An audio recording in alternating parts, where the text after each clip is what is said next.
A dream was carried through until it came to life, a life that came to an end after breathing out the dream.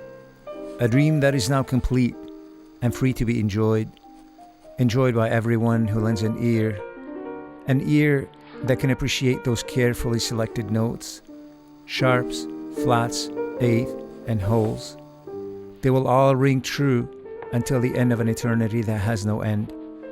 An eternity now enjoyed by he who wrote these notes, he who is Peter Paul Morgan, the man I got to meet for the first time just a few weeks before he left this world.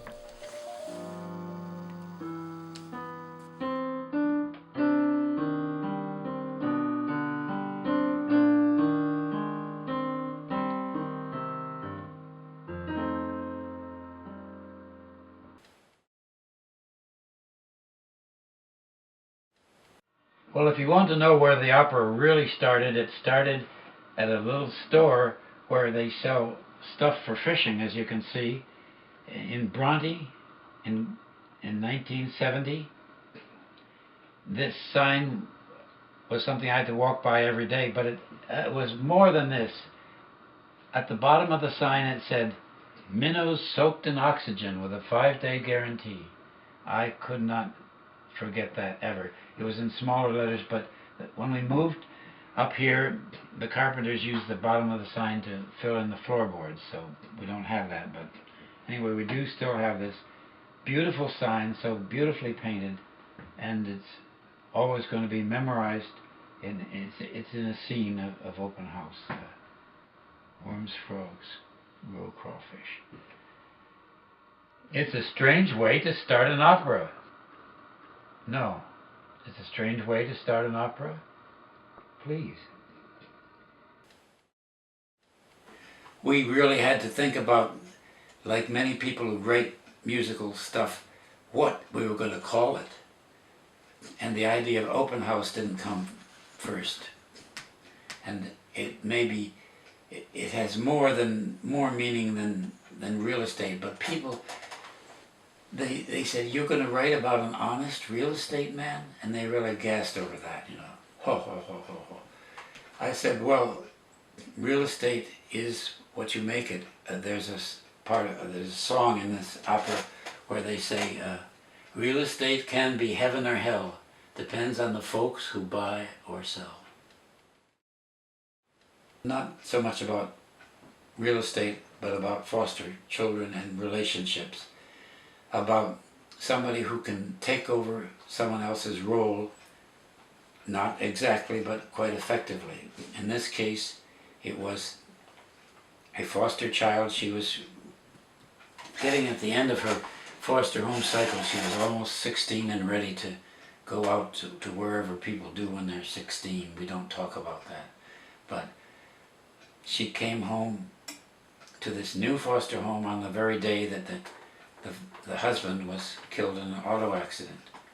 And when, after 2 days in watching him die in the hospital, the mother, Carrie, comes back and sees the foster child, Amber, in her living room reading a story to her two young children. And she's so moved by that, she thinks, maybe this teenager can take the place in some emotional manner of my husband.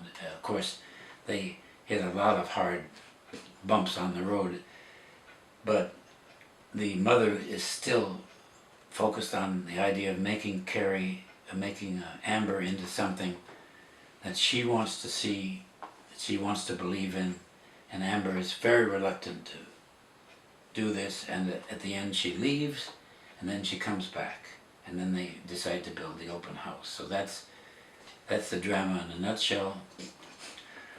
But I had to spend about 17 years spelling it out. My words are all mine, so I don't have any Alan J. Lerner at my side. And the music is, in one sense, it's not mine at all. You know, it derives from fragments that you hear in someone else's voice or in the street, but of course it has to be put together in some coherent form, and that's what my wonderful electronic friends have helped me to do over the years, because I am a child of the electronic age.